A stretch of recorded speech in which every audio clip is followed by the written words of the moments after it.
Hi, my name is Chris Hayden, and I'm with Fierce, and I'm joined today by Theresa Greco, Chief Commercial Officer at OptimizeRx. Teresa, I would love it if you could introduce yourself to our audience. Absolutely. Good morning. Morning. Thanks for having me today. So Theresa Greco, Chief Commercial Officer at OptimizeRx. I have been in this industry for about 30 years, starting actually working for a manufacturer and then, kind of falling in love with the needs of the industry, and then now working in a organization that supports the needs of finding patients, really helping drive outcomes in the use of medications that can truly be life-changing and outcome-changing. My role within Optimize, as a chief commercial officer of the business, I am responsible for essentially all things that touch the market. Customer engagement, delivery of our solutions, marketing ourselves. So a lot of what we do for our clients who are in the marketing aspects of pharma, we do for ourselves as well, and that falls under me as well. So it's something I love to do, driving growth of company. And so I kind of drink my own Kool-Aid in my day-to-day job and what I do for our customers. That's great. Love it. That's fantastic. I like that. Drink your own Kool-Aid. And drink your own Kool-Aid. That will be in a quote. So thank you. So just the opening question, kind of set the stage for us a little bit. Pharma marketing has evolved significantly in the recent years. And from your perspective, what is the most critical trend kind of driving this industry forward? Well, if you look at the agenda for this event and you sat in any of the sessions, it might sound cliche if I actually say artificial intelligence, but really the industry over the past 30 years, the use of data and technology has just been paramount to the growth, expansion, evolution, every single facet over all of those years. And so now the latest, of course, is AI. The application of AI is more powered when you have more data. Right. So for me, it's just a natural evolution in a way of things that have been happening over time. It was first more data, then it was big data, then it was master data management, and then it was claims data, and then on and on. And now it's, really powering with the use of technology to really help see things that maybe might be absent from the human eye without the support of that advancement in technology. And then allowing the human intelligence facets to just accelerate their ability to make an impact because they have more informed, content, strategies, now creative, lots of different things that AI is playing a role in. And yes, I do occasionally use chat to make things easier for myself. I think we all do. Yes, we all do. We don't talk about it, but we do. I do. It was my new thing, my New Year's resolution. Yes, I agree. So just kind of bringing it back to OptimizeRx a little bit, what advantages does aligning healthcare providers and DTC marketing offer pharma brands over previous approaches to physician and consumer marketing? Yeah, so this is a great question. This is very near and dear to Optimize and our core mission. So a little over a year ago, OptimizeRx acquired Medix Health. And part of that acquisition was really bringing together the power of what Optimize was bringing to the table, which was the ability to engage healthcare providers at the point of care through EHR workflows. Adding on to that and using technology and using the advantage of the time. So it's not just knowing which HCPs, but also when, right? Yeah. So bringing into that mix the direct-to-consumer aspects that were brought to the table by Medix, the power of bringing them together is, and now we're a year and a half into this. So we're seeing real life,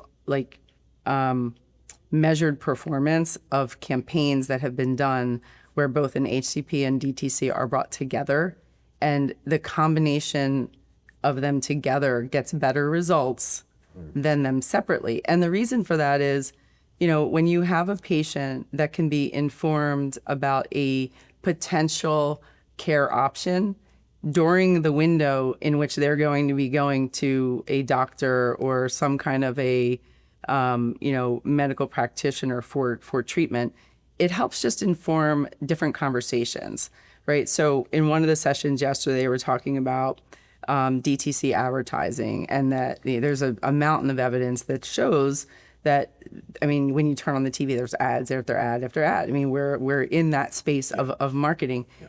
But those ads are happening because they're driving results. They're driving patients to go have informed conversations with their HCP.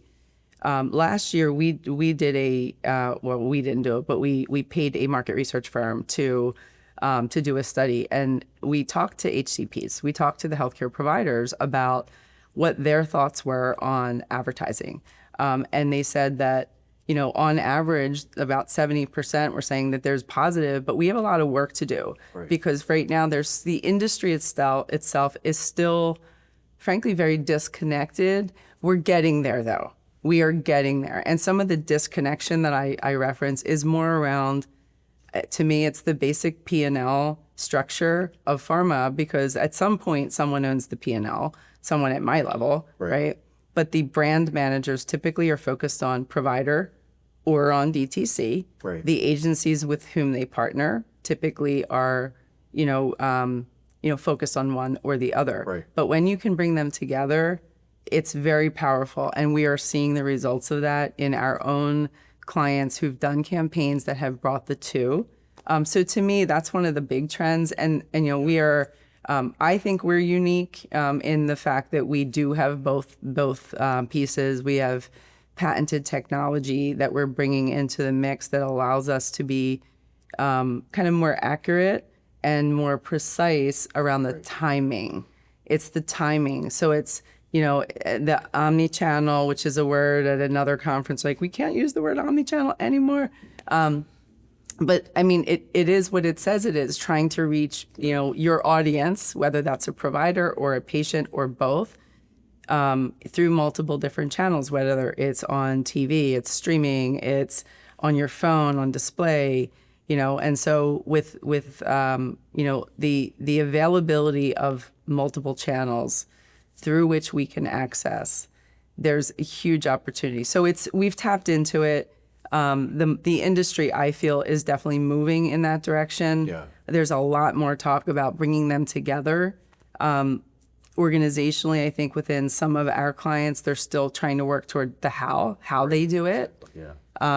But we're partnering as best we can within the constructs to try to help make that happen, and getting results from the ones that we were doing early on, the early adopters, the most innovative clients.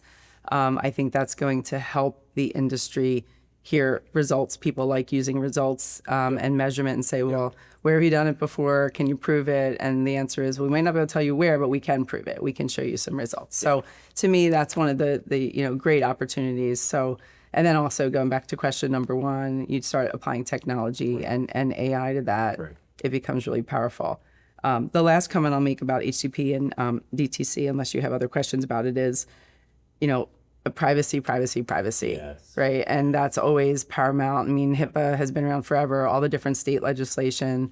And I mentioned we have patented technology it's called micro-neighborhood targeting, and we never touch PII. We never even touch it. And our methodology and our patent with our tech really allows us to message kind of at the household level within, like, a neighborhood might be just say 10 households. Right. So we eliminate noise where there isn't a signal or there's no data to suggest that there's a person in that area. But there's never really an opportunity to breach any kind of privacy laws. Good, that's great. And I'm curious, I want to go back to that. You mentioned 70% of providers felt positive about Eric. Did that number surprise you at all? It surprises me a little bit. It didn't. So it doesn't surprise me, because while they are generally happy that patients are coming in more informed, the kind of side effect is sometimes patients are coming in asking for things That's what I was that they don't need or aren't the right fit. Right. And that's where we have work to do part came in. Yeah. Right. So even though they like having a more informed patient, someone that's educating themselves and trying to understand, but they don't like I had to waste part of my visit with this patient telling them that this drug isn't the right drug for them, but something else might be, or it's not appropriate at all. Yeah. So that's the great opportunity of if we can, or when we can, bring those messages together, Right. and patients are going in and they're asking more informed questions of their HCP, that's where the real power of, positive outcomes can really be derived. Yeah, I love it. That's interesting. So I hate to do it to you, but we have to talk artificial intelligence. Okay. So, and you touched on it a little bit here, but I'm curious to get a little deeper in the weeds here. But why is artificial intelligence so critical to synchronized HCP and DTC marketing? Yeah, I mean, I'd sort of touched on this earlier, but I think part of the promises of AI is its speed, its power, it's taking these like terabytes of data that exists now in we're creating data constantly. It's making that meaningful quickly. Yes. In a way that really allows the human intelligence part to just be more effective. Right. Finding trends and patterns that, perhaps can't be seen by the human eye as quickly. There was a speaker yesterday who showed a quote from somebody at Penn, and it said something to the effect of, if we stop doing anything with AI today, if we just stop doing any kind of development, it would take us like 10 years to harness the power of what we already have created. Wow. Right? It might have been 5 years, but it was pretty significant to just sit and think about that. Like the technology we already have, we haven't really even tapped into to the potential that we will. Right. And to me, that's one of the great things about, again, data has just started, it's been growing and growing and growing, as I said earlier, but then applying AI to that, machine learning, identifying trends, using, patterns, identifying words that might be, meaningful to try to bring things together. And, I think it also starts to lean toward, when you have personalized medicine, personalizing medicine when you don't know who the actual patient is, right? Yeah, exactly. It's like you're not targeting John Smith. You're targeting an unknown entity that has characteristics, and using technology is a great way to do that, and do it in a meaningful way that's also privacy safe. Yeah, exactly. Yeah. So, have you seen a shift in the metrics and performance indicators being used to measure the synchronized HCP and DTC omnichannel programs? Yes, over the years, for sure. When I go like way back, it was all about just NRX and TRX, right? And, looking at, reach and frequency and, ROI outcomes, return on investment outcomes. I come in on, personalized medicine, right? If you think about that concept and you apply it to measurement, there's almost personalized measurement. I should TM that, by the way. Personalized measurement sounds like it could be. Yes. Yeah, I'll tell my marketing team. Anyway, so when just heard me say that, I'm putting a TM. No. Anyway, so what I mean by that, though, is, each brand, each campaign has a different goal. Right, of course. So really establishing upfront, this part shouldn't be new, but establishing the upfront, what is it we're really trying to accomplish, and how are we going to measure it, right? So starting the journey with having the end in mind, right? But when I talk about, personalized measurement, what is the goal? Is it an awareness campaign? Is it, trying to drive market share? Like, you'll have different tactics and strategies based on what it is you're trying to accomplish, and you're going to measure them differently too.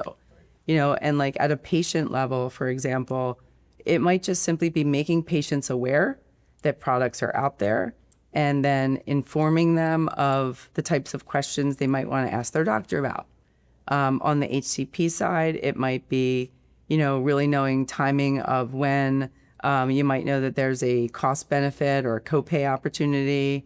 Lots of different angles, but what are you trying to really measure, and then ultimately, really trying to establish that up front, and then on the back end, really, driving toward that. Right. Yeah, it's interesting. I suppose it would also depend on kind of the life cycle. Of course. Yeah. Yes. Of course. So life cycle of program and life cycle of a drug. Right. But those things are the upfront part. Like, what are you really trying to accomplish with this program? Yeah. Like, where are you trying to reach your target audience? what is your message and how are you trying to determine that outcome? Yeah, it's hard. It's hard. I love it. So closing question, just kind of, kind of wrap things up a little bit, but I'd be curious to hear from your point of view, what do you see as the biggest opportunity for pharma marketers in the next 5 years? And how should the industry prepare for it? You've kind of touched on it a little bit. Yeah, I mean, I do feel like I've touched on it. Yeah. It's I mean, to me, when I talk to clients, I hear this often. We have more data than we know what to do with. Yes. Right? I think to me, it's figuring out the knowing what to do with part, right? And AI will certainly be part of that equation, machine learning. Really, I do think that there's an opportunity to, pharma brands engaging with partners, maybe different commercial constructs of how they're engaging with partners like us. But yeah, I mean, really, really harnessing the power of data, leveraging technology, continuing to leverage the advancement of technology, which we know is going to continue. Yeah. And then, in a way, reframing the human aspect of what we're doing, because maybe we don't need to be a spreadsheet jockey. We have someone else doing that for us, or we've got a machine that's accelerating that for us.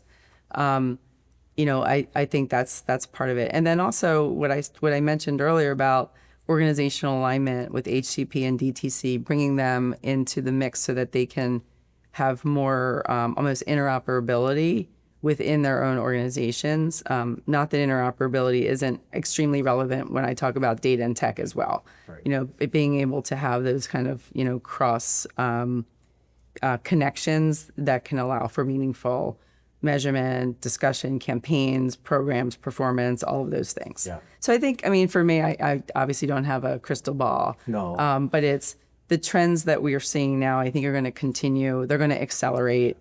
And everything's just going to get stronger and better to be able to help support those things. Yeah, I agree. Now, I just real quick question, just because I'm curious. You've been in the industry for about 30 years, you said. Yes. How many of those 30 years has interoperability been in conversation? Oh, my. Is it 30 years? Well, the word interoperability wasn't being used for 30 years. Yeah. It's funny, like when you think about data and the advancement, it was started out like databases, and it was like customer data integration, and then it was data warehouses, and then it was data platforms, then it was big data, and then right. So all these things have continued. I think interoperability, particularly to healthcare, it's probably been longer, but I'm going to say at least the past decade. Yeah, I agree. As data has just proliferated. Right. I'm saying at least a decade. Yeah. And there have been advances in technology, and there have been companies like Datavant who have come out with the tokenized mechanism of being able to, in a safe way, linking things together from a healthcare standpoint, right? So things like that have certainly advanced. Datavant. It's probably been over 10 years. But but certainly the past decade, it's core, because again, going to the other point, we have more data than we know what to do with. Right. Is all the data interoperable? Is it all necessary? Right. It's probably all necessary, but it might not always be as useful as it could be. Yeah. Or will be. Right. Yeah, we're figuring it out. Yes, exactly. But it's there. Yep. Yes, it is. It's there. All right. Well, Theresa, thank you so much for joining me today. Thanks for having me.